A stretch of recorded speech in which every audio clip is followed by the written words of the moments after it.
আসসালামু আলাইকুম রহমতুল্লাহ বারাকাতুহ। বিসমিল্লাহ ওয়াসসালাতু ওয়াসসালামু আলা রাসূলিল্লাহ ওয়া বা'দ। গত ১৩-১৪ দিন যাবৎ ইরান এবং ইসরায়েলের মধ্যে যুদ্ধ চলছিল এবং এই বিষয়ে আমাদেরকে অনেকে জিজ্ঞেস করেছেন এই ক্ষেত্রে আমাদের অবস্থান কী হওয়া উচিত। একদিকে ইরানের শিয়া মতবাদ রয়েছে, অন্যদিকে ইসরায়েলি বা ইহুদিবাদ রয়েছে এবং এই দুটোই সত্যিকার অর্থে ইসলামের যদি মূলধারার কথা বলি তাহলে মূলধারার সাথে সাংঘর্ষিক। আমরা স্পষ্ট করে শিয়াবাদের ব্যাপারে আমাদের কথা বারবার বলেছি, বিশেষ করে শিয়াদের মধ্যে ইসনা আশারিয়া যেটি মানে ইসমাইলিয়া যে শিয়া সম্প্রদায়, তাদের আকিদা এবং ফিকহের সাথে আমাদের গভীর মতভেদ রয়েছে, মতনৈক্য রয়েছে। সে বিষয়গুলো আমরা বহুবার আলোচনা করার চেষ্টা করেছি। বিশেষ করে সেখানে এমন কিছু আকিদাগত বিষয় রয়েছে যেগুলো আহলুস সুন্নাহ ওয়াল জামাতের সাথে সরাসরি সাংঘর্ষিক। আবার অন্যদিকে তাদের যে পলিটিক্যাল স্টান্স, বিশেষ করে মিডল ইস্ট কেন্দ্রিক তাদের যেই ইনস্ট্যাবিলিটি, এখানে অস্থিরতা তৈরি করার যে প্রকল্প, আমরা সেটা একেবারে দেখতে পাই। বিশেষ করে যদি আমরা দেখি যে সিরিয়াতে সেখানে যে পরিমাণ সুন্নি মুসলিমদেরকে তারা হত্যা করেছে, ইরাকে হত্যা করেছে, ইয়েমেনে তারা যে অস্থিরতা তৈরি করে রেখেছে, আশপাশের দেশগুলোতে তারা যে অস্থিরতা তৈরি করে রেখেছে, এগুলো তো আমাদের কাছে সর্বজনবিদিত এবং সবাই এটি জানে। আবার মিডল ইস্ট কেন্দ্রিক তাদের একটা নীল নকশা আছে, সেটিও আমরা জানি। অর্থাৎ তাদের প্রভাবটা সেই অঞ্চলে তারা তৈরি করতে চায়। এছাড়া তারা একবার মক্কায় বাইতুল্লাহতে আক্রমণ করেছে। এই বিষয়গুলো কিন্তু আমাদের কাছে স্পষ্ট। আকিদাগত বিষয়গুলো, ফিকহগত বিষয়গুলো আমরা একেবারে জানি। এগুলো আমাদের স্পষ্ট বক্তব্য আছে, বিভিন্ন জায়গায় সেগুলো পাওয়া যায়, এখনও সোশ্যাল মিডিয়াতে সেগুলো রয়েছে। কিন্তু অপরদিকে রয়েছে ইসরায়েল বা ইহুদিরা রয়েছে সেখানে। আর তাদের ব্যাপারে তো কোরআন এবং সুন্নায় কি কথা আছে, আমরা সূরা ফাতিহাতে প্রতিদিন কমপক্ষে ১৭ বার পড়ি, গায়রিল মাগদুবি আলাইহিম ওয়ালাদ-দালিন, অর্থাৎ যাদের উপর আল্লাহর গজব পড়েছে তাদেরকে যেন আমরা অনুসরণ না করি, তাদের প্রতি কোনো সিম্প্যাথি যেন আমরা প্রদর্শন না করি। কোরআন এবং সুন্নায় সে কথা আছে যেখানে আল্লাহ সুবহানাহু ওয়া তাআলা স্পষ্ট করে এ কথাও বলেছেন কোরআনে, ওয়ালা তাজিদান্না আশাদ্দান নাসি আদাওয়াতাল লিল্লাযিনা আমানুল ইয়াহুদা ওয়াল্লাযিনা আশরাকু, যে মুমিনদের প্রতি সবচেয়ে বেশি শত্রুতা পোষণ করবে যারা ইয়াহুদি এবং যারা পিওর মুশরিক, অর্থাৎ যারা মূর্তি পূজা করে বা গুরু পূজা করে, এরা হচ্ছে দ্বিতীয়। এবং ১ নম্বরে মুসলিমদের প্রতি সবচেয়ে বেশি শত্রুতা ভাবাপন্ন হচ্ছে ইয়াহুদিরা, আল্লাহ সুবহানাহু ওয়া তাআলা ঘোষণা করেছেন। আর আমরা যদি ইয়াহুদিদের গোটা ইতিহাসের দিকে তাকাই তাহলে আমরা এই টোটাল বিষয়টা দেখতে পাবো। এখন যখন যুদ্ধ হচ্ছে ইহুদিদের মাঝে এবং বিশেষ করে ইসরায়েল এবং তার পাশাপাশি ইরানের মাঝে, তখন আমরা এই সন্ধিক্ষণে দাঁড়িয়ে আছি। অনেকে এই ব্যাপারে আমরা সিদ্ধান্ত নিতে পারছি না যে আসলে কোন পক্ষকে আমরা সমর্থন করব, নাকি আমরা একেবারে চুপ করে বসে থাকবো, কোনো কথাই বলবো না। কারণ আল্লাহ সুবহানাহু ওয়া তাআলা কোনো জালিমকে দিয়ে অন্য জালিমকে কখনো কখনো ধ্বংস করেন, সেগুলো আমরা চুপ করে থাকবো। আসলে ব্যাপারটা কি, এই জায়গায় একটা বড় ইস্যু রয়েছে। প্রথমত যে বিষয়টি এখানে বলতে চাই তাহলে যে ইসরায়েল এবং ইরানের মধ্যকার যে যুদ্ধ, এই যুদ্ধটি কোনো অবস্থায় এটা আকিদা অথবা ইসলাম এর যেই ফিকহি উপধারা, এই উপধারাকে কেন্দ্র করে যুদ্ধ নয়। মূলত এটি হচ্ছে ইসরায়েলের যে আগ্রাসী ভূমিকা, এটা আমাদেরকে ভালো করে বুঝতে হবে যে ইসরায়েল কেবলমাত্র এই তাদের যে এক্সপানশন, অর্থাৎ তারা যে গ্রেটার ইসরায়েল তৈরি করার তাদের যে একটা লক্ষ্য এবং উদ্দেশ্য, জায়নিস্টদের কেবলমাত্র সেইটারই একটা অংশ হিসেবে তারা এখানে আক্রমণ করেছে। মানে ইসলামের বিরুদ্ধে তাদের বা মুসলিমদের বিরুদ্ধে তাদের যেই গত ১৫০০ বছর জুড়ে আমরা যে তাদের এখানে শত্রুতা দেখতে পাই, রাসূল সাল্লাল্লাহু আলাইহি ওয়াসাল্লামকে তারা হত্যার যে পরিকল্পনা করেছে, রাসূল সাল্লাল্লাহু আলাইহি ওয়াসাল্লামের লাশ তারা চুরি করার চেষ্টা করেছে, ইত্তকার বিষয়গুলো কতবার আমরা দেখেছি যে মদিনায় রাসূল সাল্লাল্লাহু আলাইহি ওয়াসাল্লামকে তারা হত্যা করার পরিকল্পনা করেছে, বদরের যুদ্ধের পর, উহুদের যুদ্ধের পর, খন্দকের যুদ্ধে, সরাসরি আবার খায়বরে, এবং সর্বশেষ কিন্তু ওমর রাদিয়াল্লাহু তাআলা ওদেরকে খায়বর থেকে বের করে দিয়েছিলেন এই যে ইয়াহুদিদেরকে। এর মধ্যে জায়নিজম তো আরও ভয়াবহ অবস্থা। আপনি দেখবেন যে ইসরায়েল কেন ইরানকে আক্রমণ করছে, এটা কি কোনো আকিদার কারণে আক্রমণ করছে যে তারা শিয়া মুসলমান অতএব তাদেরকে আক্রমণ করা হয়েছে, অথবা তাদের সাথে আমাদের সুন্নিদের আমাদের তাদের ফিকহি ডিবেট আছে এই কারণে আক্রমণ করেছে, অথবা এখানে মিডল ইস্টে শিয়ারা প্রচুর পরিমাণ বা ইরানিরা সেখানে অনেক প্রভাব তৈরি করার চেষ্টা করেছে, এই জন্য সুন্নিদের পক্ষ থেকে ইসরায়েল বা ইহুদিরা শিয়াদের বিরুদ্ধে যুদ্ধ করছে, প্রক্সি যুদ্ধ করছে সুন্নিদের পক্ষে। ব্যাপারটা কি এরকম? না, ব্যাপারটা কোনো অবস্থায় এরকম না। কারণ আমাদেরকে বুঝতে হবে যে এটি গ্রেটার ইসরায়েল তৈরি করার যে তাদের পরিকল্পনা, সেটা হচ্ছে শুধুমাত্র এই মিডল ইস্টকে তারা কবজা করবে এরকম না, এমনকি মক্কা এবং মদিনাও তাদের অধীনস্থ থাকবে, এটাকে তারা দখল করবে, এটুকু তাদের পরিকল্পনা। এবং আপনারা দেখেছেন যে নেতানিয়াহু পর্যন্ত তার ভিডিও বার্তা এটা স্পষ্ট করেছে, তার প্রথম টার্গেট হলো ইরান, এরপর তাদের টার্গেট হলো Pakistan. Mission that we have is to prevent a militant Islamic regime from meeting up with nuclear weapons, or from nuclear weapons meeting up with a militant Islamic regime. first is called Iran, the second is called Pakistan. Because if these radical regimes have nuclear weapons, they will not obey the rules that have been obeyed in the last almost 7 decades. আপনি কি একবার চিন্তা করে দেখেছেন পাকিস্তানকে আক্রমণ করার পর কী হবে? পাকিস্তানকে যখন আক্রমণ করবে তখন ইন্ডিয়া সেখানে ইনভলভ হয়ে যাবে, মানে মোদি সেখানে ইনভলভ হয়ে যাবে। মোদি কি কেবলমাত্র পাকিস্তানকে আক্রমণ করবে, বাংলাদেশকে ছেড়ে দেবে আপনার মনে হচ্ছে? বাংলাদেশের বিরুদ্ধে বা আমাদের বিরুদ্ধে কি তার কোনো ক্ষোভ নাই? তো ফলে আমরা যখন দেখি এই দুটো গ্রুপকে কিন্তু আল্লাহ সুবহানাহু ওয়া তাআলা পিওর মুশরিক যারা এখনকার হিন্দুত্ববাদী, আমরা কেবল হিন্দুদের কথা বলছি না, হিন্দুত্ববাদ অথবা জায়নিজম বা জায়নবাদী যারা, এই দুটো গ্রুপ মিলে ইসলাম বা মুসলিমদেরকে একেবারে নিধন করে দিতে চায়, যেটি আমরা দুটো জায়গায় দেখতে পাই। ফলে এটা কিন্তু সেই একটা নীল নকশার বা এজেন্ডার একটা অংশ। আরেকটা বিষয় আপনি দেখতে পাচ্ছেন যে গোটা মিডল ইস্টে কেবলমাত্র এই মিডল ইস্টের মানে কোনো দেশের সাথে ইসরায়েলের শত্রুতা নাই, সব দেশের সাথে তার ভালো মানে আব্রাহামিক প্যাক্ট হয়েছে অথবা নর্মালাইজেশন চুক্তি হয়েছে। সেখানে আপনি ইসরায়েলের আশপাশের দেশগুলো দেখেন তো একমাত্র গাজা ছিল তার বিপক্ষে এবং গাজাকে তো একেবারে শেষ করে দিয়েছে। তারপর আপনি যদি মিশরের কথা বলেন, জর্ডানের কথা বলেন, লেবাননের কথা বলেন, ইরাকের কথা বলেন, আবার যদি আপনি সিরিয়ার কথা বলেন এবং আপনি কুয়েতের কথা বলেন অথবা বাহরাইনের কথা বলেন, সংযুক্ত আরব আমিরাতের কথা বলেন, কাতারের কথা বলেন, সৌদি আরবের কথা বলেন, মরক্কোর কথা বলেন, এই অঞ্চলগুলোতে একটি দেশ আছে যে দেশের সাথে ইসরায়েলের চুক্তি নেই। সবার সাথে ইসরায়েলের মানে আমেরিকার প্রক্সিকে সামনে রেখে ইসরায়েলের প্রত্যেকের সাথে চুক্তি হয়েছে। ফলে প্রত্যেকের সাথে ইসরায়েলের ভালো সম্পর্ক। কেউ কি ইসরায়েলকে কোনোদিন আক্রমণ করেছে? না, ইসরায়েলের সাথে কোনোদিন কারো সম্পর্ক খারাপ হয়েছে। কেবলমাত্র ইয়েমেনের হুতিদের সাথে একটু তার রিলেশন একটু খারাপ, আদারওয়াইজ প্রত্যেকের সাথে কোনো না কোনোভাবে তার রিলেশন আছে। এবং আমেরিকার প্রক্সি হিসেবে, আমেরিকা ইসরায়েল প্রক্সি হিসেবে তারা কিন্তু এই কাজগুলো করে গিয়েছে। ফলে এখানে তাদের সাথে মানে ইসরায়েলের জন্য একমাত্র থ্রেট কিন্তু ইরান, এটা তো একেবারে স্পষ্ট। এখন আপনি যদি বলেন যে না, তলে তলে ইসরায়েলের সাথে ইরানের সম্পর্ক আছে, তাহলে এটা কি একটি মানে সেলফ এভিডেন্ট যে ফ্যাক্টরগুলো আছে তার বিপরীতে একটা কথাবার্তা হয় না? আপনি দেখেন তো মানে সবার সাথে অন্য দেশগুলোতে কোনো দেশেই ইসরায়েলের বিরুদ্ধে সরাসরি কোনো কথাবার্তা বলে না, কোনো দেশ ইসরায়েলের বিরুদ্ধে একটা ইট পর্যন্ত মারার কোনো সাহস পায় না। আর ইরান সেখানে তাদেরকে বোমা মেরেছে, শুধু তাই না, সেখানে এত পরিমাণ মিসাইল নিক্ষেপ করেছে, মানে ইসরায়েলে কেউ তার আয়রন ডোম ভেঙে অথবা তার আকাশ সীমায় কেউ কোনোদিন অস্ত্র নিয়ে যাবে, এই পৃথিবীর মানুষ কোনোদিন ভেবেছে? সেটা কোনোদিন ভাবে নাই। ইরান সেই কাজটি করেছে। আবার ইরানের এত পরিমাণ সায়েন্টিস্টদেরকে তারা হত্যা করেছে। আমার খুব মানে কষ্ট লাগে যখন দেখি যে আপনি শিয়াবাদের এই আলোচনা তুলে যখন শিয়াদের মানে বিরুদ্ধে আমাদের বক্তব্য আছে, কিন্তু এগুলোকে তুলে যখন শিয়াদের বিরুদ্ধে বা ইরানের বিরুদ্ধে এদের সায়েন্টিস্টদেরকে হত্যা করা হলো, তাদের প্রথম ক্যাটাগরি মিলিটারিদেরকে হত্যা করা হলো, যখন আমরা এগুলোকে সামনে না এনে বরং এখানে শিয়াবাদটা এখন এই সময়ে এটা যখন আলোচনা আনি, তখন কিন্তু এটা আসলে কোনো অবস্থা জাস্টিস হয় না। কারণ ইসরায়েল শুধুমাত্র মুসলমানদের, বা আমরা যদি বলি জায়ানিজম, এটা মাত্র মুসলমানদের শত্রু, মানবতার শত্রু। এখনও তারা ইরানের সাথে তাদের যখন যুদ্ধ চলছিল, এই সময় তারা গাজায় কি পরিমাণকে লোককে তারা হত্যা করেছে।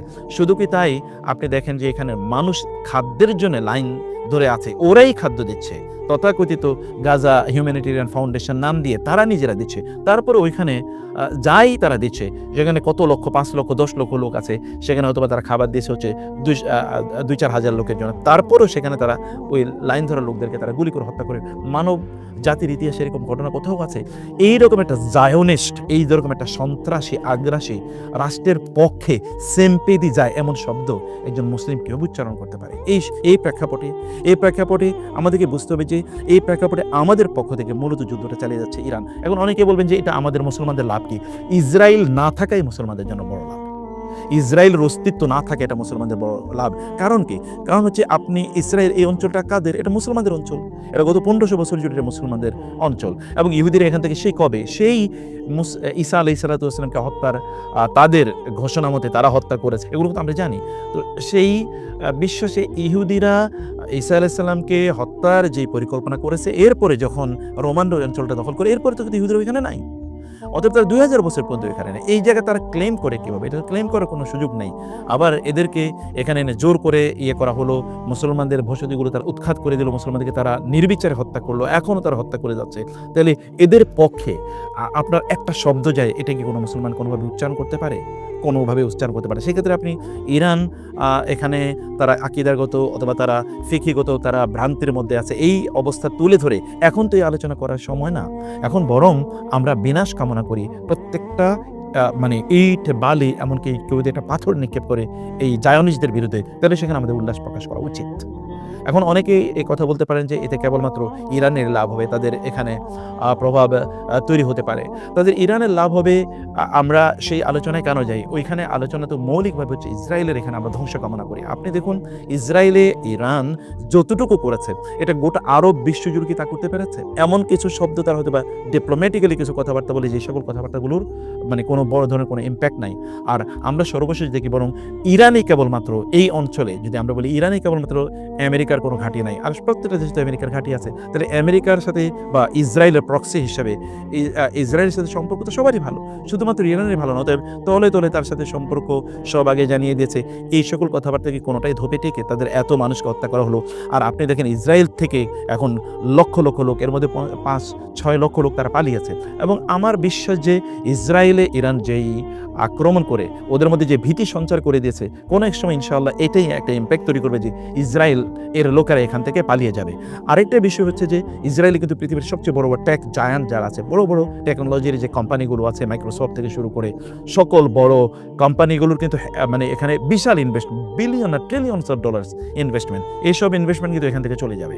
এখান থেকে লোকেরা যখন পালাবে তখন এখানকার যে জায়গার যে দাম, এখানকার জায়গার কিন্তু পৃথিবীর সবচেয়ে বেশি দামের আপনার ইসরায়েল জেরুজালেমের বা তাদের যেই রাজধানীর এই অঞ্চলের জায়গার দাম সবার চেয়ে বেশি, পৃথিবীর সবচেয়ে বেশি দাম এখান থেকে কিন্তু, কারণ এখানে পৃথিবীর সবচেয়ে জায়ান্ট কোম্পানিগুলো আছে, সায়েন্টিস্টরা এখানে আছে, তারা এখান থেকে পালাবে। কারণ তারা এখানে এসেছিল একটা বক্তব্যে যে ইসরায়েলকে কেউ মানে স্পর্শ করতে পারবে না, ইসরায়েল থেকে কেউ চোখ তুলে তাকাতে পারবে, পৃথিবীর সবচেয়ে পাওয়ারফুল একটা কথা। এই যে একটা মিথ ছিল চারিদিন মানুষের মাঝে, এটা যে এমন একটা ভুয়া বিশ্বাস ছিল, এটা কিন্তু ইরান একেবারে ধ্বংস করে দিয়েছে। তো ফলে আলটিমেটলি তো এটা আমাদের এই গোটা অঞ্চলের লাভ। ফলে আমরা এই জায়গাটাতে এই দৃষ্টিভঙ্গি থেকে আমাদেরকে চিন্তা করা দরকার। 3 নম্বরে এখানে যেটি আমাদের মাথায় রাখা দরকার তা হলো যে আল্লাহ সুবহানাহু ওয়া তাআলা বলেছেন, ওয়ালা ইয়াজরিমান্নাকুম শানাআনু কওমিন আলা আল্লাহ তাআদিলু ইআদিলু হুয়া আকরাবু লিত্তাকওয়া।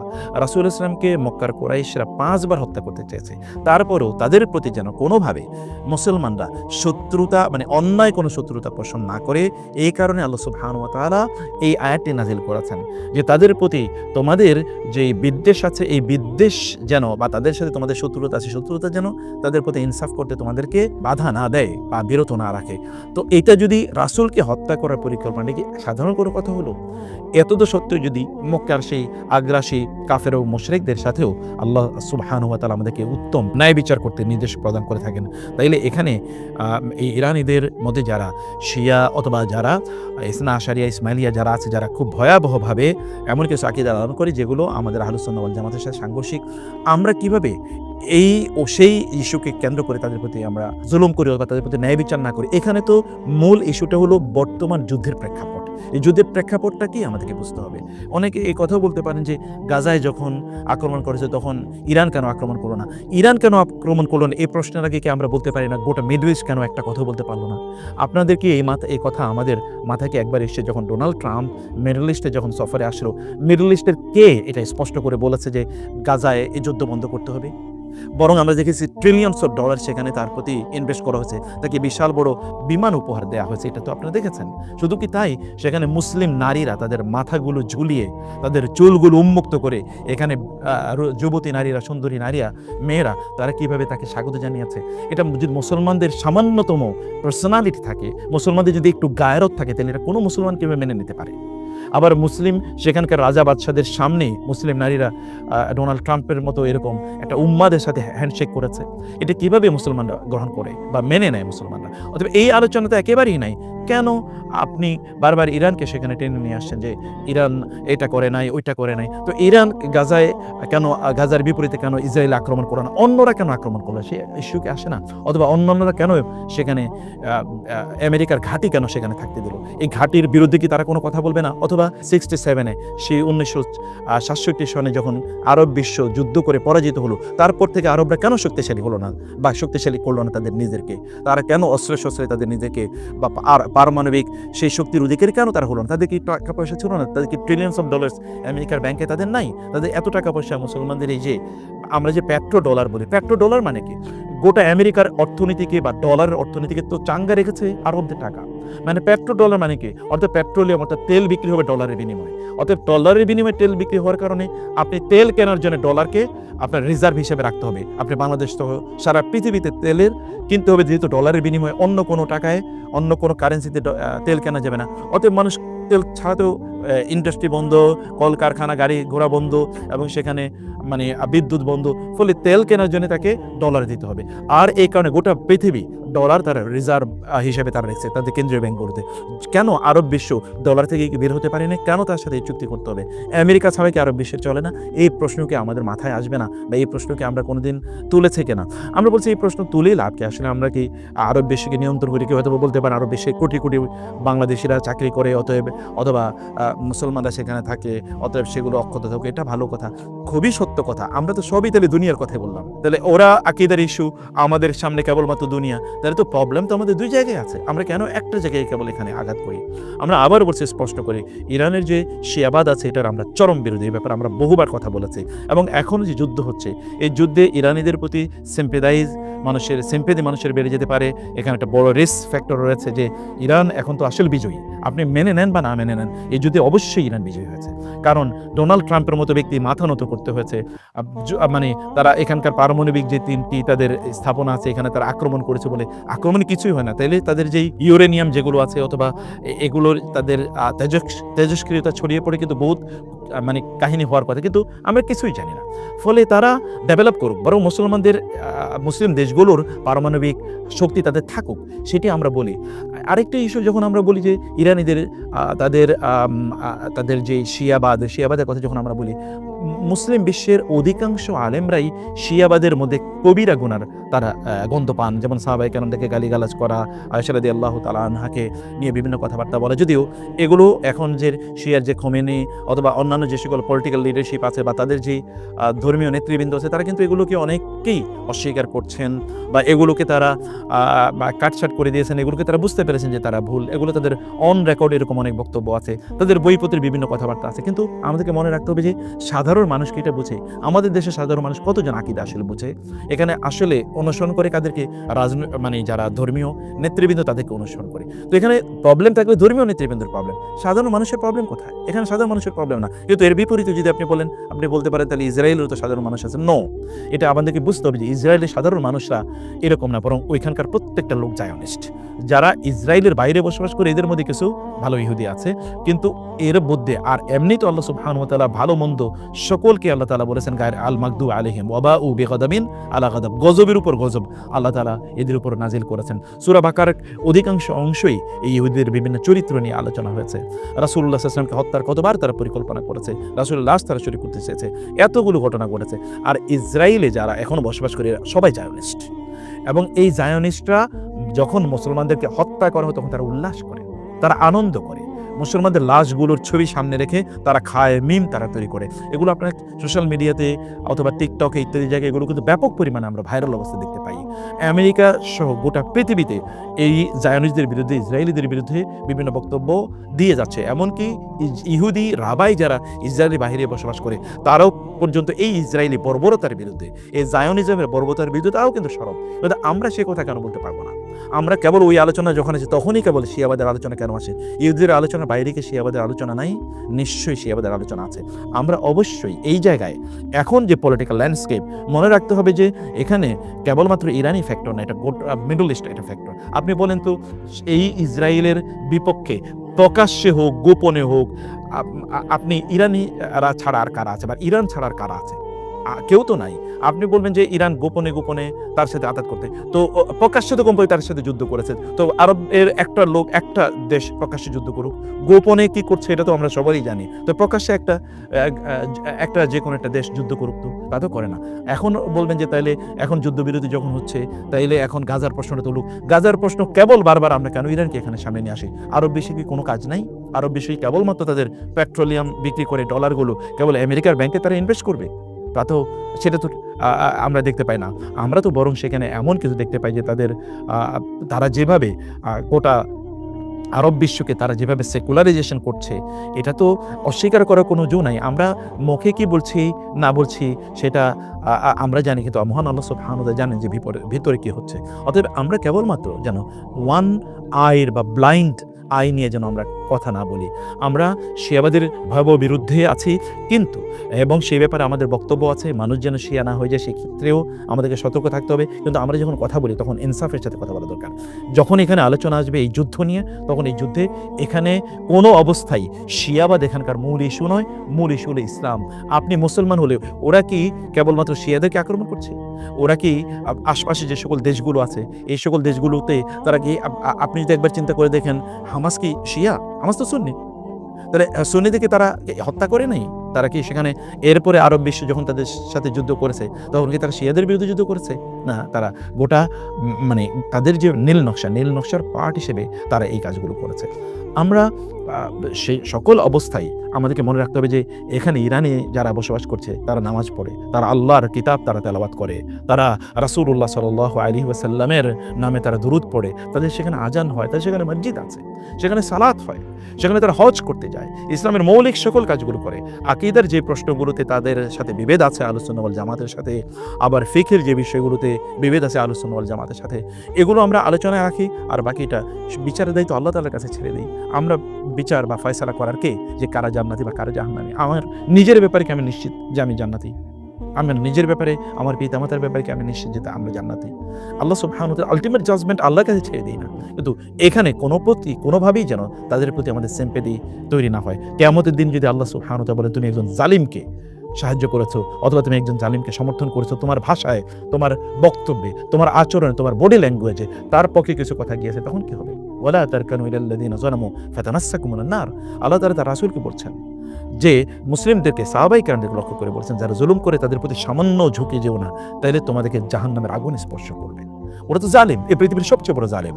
ওয়ামান আযলামু মিম্মান মানাআ মাসাজিদাল্লাহ ওয়ামান আযলামু, মানে আল্লাহ সুবহানাহু ওয়া তাআলা ইহুদিদের চেয়ে বড় জালিম তো কাউকে আল্লাহ তাআলা দেখেন নাই। কোরআন আল্লাহ সুবহানাহু ওয়া তাআলা সূরাতুল জুমআহ সহ সূরাতুল মুনাফিকুন অন্যান্য বহু সূরাতে দেখেন না ইহুদিদের কথা আল্লাহ সুবহানাহু ওয়া তাআলা কিভাবে উল্লেখ করেছেন। অর্থাৎ আমরা এই জায়গায় আমরা দোয়া করি এই জায়োনিস্টদের যেন পতন হয়, তাদের ধ্বংস হয়, এবং এই যে ইসরায়েল যে এই গোটা মিডল ইস্টের যে ক্যান্সার, এই ক্যান্সার যেন আল্লাহ সুবহানাহু ওয়া তাআলা একেবারে শেষ করে দেন, বরং এখানে যেন আল্লাহ তাআলা শান্তি তৈরি করে দেন। আল্লাহ তাআলার কাছে আমরা সেই প্রার্থনা জানাই।